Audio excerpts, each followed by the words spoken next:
Muy buenas amigos del canal, el siguiente vídeo es una respuesta a dos preguntas que se me hicieron en el vídeo anterior. Una de ellas es de Juanlu Alcaide y dice: Hola Gani, ¿por qué Franco Colombo estaba en contra de las dominadas con lastre? Yo creo que sirven para ganar fuerza, me gustaría saber la razón del señor Franco Colombo, el murciélago. Gracias y un saludo. Y la siguiente pregunta es de Fede Cheneitze, que dice: buen vídeo, gracias. Quisiera que hagas un vídeo sobre la verdad de las horas que entrenaban los de la Golden Era y sobre qué pensaban ellos sobre el sobreentreno y el catabolismo. Muy bien, vamos a empezar con el vídeo de Juanlu, en el que Franco Colombo, que es de una entrevista que le hacen en el Muscular Development. Es una entrevista larga, pero son fragmentos dependiendo del tema que tratan, y en uno de ellos el entrevistador le pregunta a Franco Colombo qué opina él de las dominadas con lastre. La carrera deportiva de Franco Colombo, para que nos situemos, era en el pináculo de la época dorada, sobre el 70 al 80. Llevaba mucho más tiempo entrenando y después siguió entrenando también como quiropráctico, pero eso serían sus años deportivos, básicamente los más profesionales, digamos. Entonces estamos en una época en la cual ya dentro de lo que cabe el culturismo se está empezando pues a aceptar, se ha dejado a un lado la crítica social que tenían sobre él la gente de aquella época y empieza un poco ya a aceptarse, pero aún así ellos mismos ven ciertas variantes del deporte como extrañas o diferentes. En este caso Franco Colombo dice que las dominadas con lastre utiliza una palabra en inglés que es weird. Tenemos para denominar extraño en español, pues raro, pero weird tiene una connotación bastante negativa, ya que en inglés tenemos el strange, que podría haber dicho que es raro simplemente, pero no, dijo el tío weird, que sería como raro. De hecho, a un rarito lo llamarías weirdo. Pero, ¿qué es lo que pasa? Que entonces ellos mismos, si hubiesen visto a alguien haciendo dominadas con lastre, pues es eso, básicamente sería algo totalmente negativo. Sería igual de raro, pues como si vais por el monte y veis a alguien haciendo algo insólito con una cabra. Pues más de lo mismo, utilizaríais esa palabra para verlo como raro, pero simplemente más negativo. Él dice que, teniendo en cuenta, ¿vale?, que el mismísimo Arnold definió a Franco Colombo como uno de los culturistas más fuertes de los que jamás él haya conocido. Tenéis que tener en cuenta que para su 1,60 m y poco y sus casi 90 kilos en competición, ¿vale? Tener en cuenta es casi no llega al 1,70 m y 90 kilos en competición, bastante definido teniendo en cuenta las épocas que eran.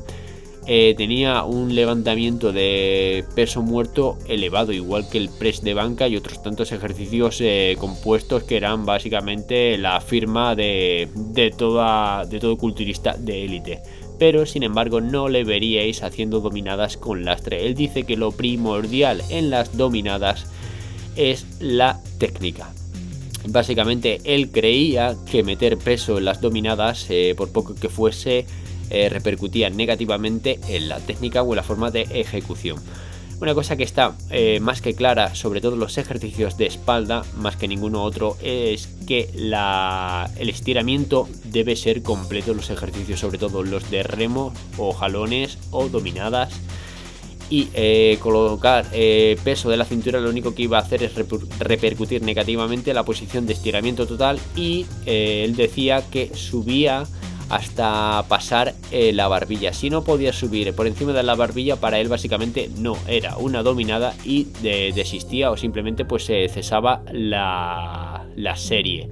Dice que si hacía 9, 9, 10, 10, 11, 11, pero que nunca metía peso. Que cuenta la anécdota de cierto tipo que había por allí que estaba haciendo dominadas con lastre y que básicamente estaba haciendo como un movimiento de va y ven para intentar subir el peso y no pudo hacer ni un par de ellas, lo cual a él le pareció un poco como cómico o ridículo.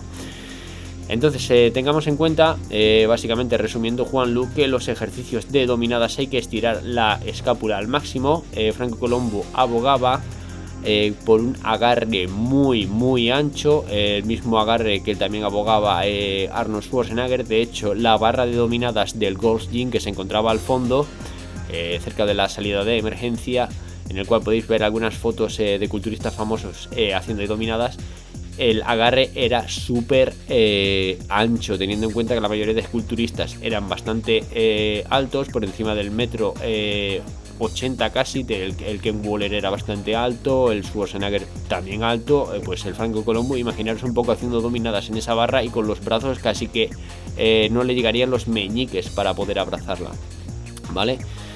Así que Franco Colombo en contra de las dominadas con lastre y mejor técnica adecuada y movimiento completo, ¿vale? Bueno, de eso dejando en un lado que la gente de alta intensidad como el Dorian Yates o el Mike Menzer o incluso el Arthur Young abogaban por agarres estrechos, que básicamente ellos pensaban que el agarre amplio no daba amplitud a la espalda. Así que esto ya es un poco diferentes puntos de vista radicales, pero bueno, eso ya para otro vídeo. Y en el siguiente vídeo o siguiente respuesta, que sería a Fede, que es pregunta sobre básicamente el sobreentreno y el catabolismo en la época dorada.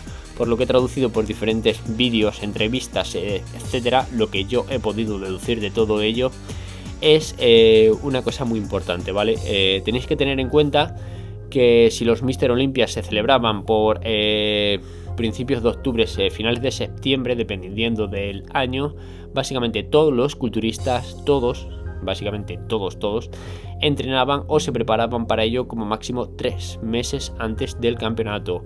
Me pregunto hasta qué punto repercutía el que estuvieran consumiendo Dianabol, porque ya en aquella época en los libros de farmacología clínica la misma gente sabía que la hepatotoxicidad del Dianabol alcanzaba su pico máximo a partir de los 3 meses. Entonces básicamente creo que se preparaban 3 meses antes, simplemente porque los esteroides anabólicos que estaban tomando pues le limitaban a ello. Otra cosa que tenéis que tener en cuenta es que se tomaban descansos bien merecidos, digamos. Sacando un poco a otro culturista que poco o nada tiene que ver con esta época, Ronnie Coleman, él decía que, por ejemplo, se tomaba 3 meses enteros del año sin tocar una pesa. Sí, 3 meses. Y no es que digan como algunos de... Yo es que hago descanso activo, me voy al gimnasio a bombear un poco. No, 3 meses de no tocar una mancuerna. ¿Por qué? Porque cuando Ronnie Coleman se metía a prepararse para un Mr. Olympia 9 meses antes, era todos los días, comía, bebía, respiraba eso, culturismo. Entonces los culturistas de la época dorada igual se preparaban 3 meses antes y durante el resto del año pues simplemente pues hacían un poco de mantenimiento simplemente muy liviano. Tenéis que tener en cuenta que no estáis acostumbrados a ver fotos en volumen o simplemente de off-season, de fuera de temporada de Arnold, que las hay. Os recomiendo que miréis ciertos vídeos en internet para que veáis un poco cómo se mantenían fuera de la temporada. Básicamente ya conocían las repercusiones negativas de los esteroides, así que básicamente los utilizaban lo justo y necesario. Luego otra cosa muy importante, y esto lo dijo Serge Nubret, y básicamente resume un poco la filosofía de la época dorada del culturismo, al cual los defensores de la alta intensidad básicamente fue una contracultura, porque básicamente hacían exactamente lo contrario. Por ejemplo, para Menzer el bombeo era algo totalmente inútil. Básicamente él decía que si por el bombeo la gente ganaría músculo, todo el mundo estaría petado. Pero es que la época dorada del culturismo, en este caso Serge Nubret, Ken Waller, Mike Katz, cualquiera de ellos entrenaría para bombear. Nunca entrenaban con sus pesos máximos. Eso explica el que pudiesen entrenar 6 días a la semana, 2 veces al día y algunos incluso 3 veces al día en una sesión entera de abdominales de 1 hora. Así que en cabeza no entra el que evidentemente estuvieran entrenando tanto al fallo muscular. Entonces es un punto que tenéis que tener en cuenta.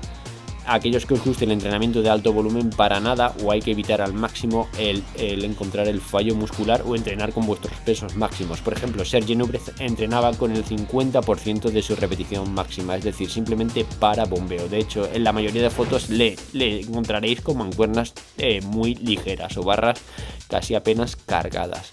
Entonces es esto un punto importante, teniendo en cuenta los factores de recuperación como los ciclos de anabólicos que estaban tomando, es también que entrenaban todos para bombeo, lo cual es importante tenerlo en cuenta. Y el catabolismo, pues tenéis que también echar en cuenta el que según Rick Tracing, fallecido hace un par de semanas, decía que básicamente al lado de Gold's Gym, cuando salían, había un restaurante que se dedicaba específicamente a la dieta de culturista, y en sus dietas era habitual las grasas. Para nada había dietas grasas, bajas en grasas. En una entrevista dijo Schwarzenegger que quizás ese era el motivo por el cual ellos no se encontraban tan definidos como los culturistas a día de hoy. Eso lo dudo yo un poco, ya que creo que la definición actual se deben a otros motivos, no específicamente a la dieta, pero bueno. Entonces sus dietas eran altas en grasas, para nada bajas en grasas, e incluso los carbohidratos en el ratio, que sería un poco entre el 70% carbohidratos, 20% proteínas y un 10% de grasas. Como he dicho, abundaba el queso cottage, que es un queso alto en proteínas, pero a la par igual de alto en grasas. Entonces el catabolismo un poco se evitaba dentro de lo que cabe, porque ellos tampoco tenían trabajos del día a día. Por ejemplo, Dorian Yates tenía que irse a la fábrica o simplemente trabajaba en un matadero. Entonces eso es un poco a la suma total de energía que gastamos del día, subiría considerablemente. Entonces básicamente se dedicaban a descansar y entrenar durante el día. Algunos echaban siestas y sus 8 horas de sueño básicamente nadie se las quitaba. Así pues, resumiendo, catabolismo con una dieta bien equilibrada, bastante alta, y evidentemente el consumo de esteroides 3 meses antes de la competición, y el sobreentreno básicamente lo evitaban porque entrenaban con el bombeo. De hecho, probar un par de semanas simplemente entrenando al bombeo con un 50% de vuestra repetición máxima y va a ser más difícil que encontréis el sobreentrenamiento, teniendo en cuenta que pasaría a ser más un ejercicio aeróbico que anaeróbico, ¿vale? Así que nada, espero que os haya solucionado las dos preguntas que teníais. Cualquier otro comentario para otro futuro vídeo, dejadlo abajo, ¿vale? Y un abrazo y a darle caña.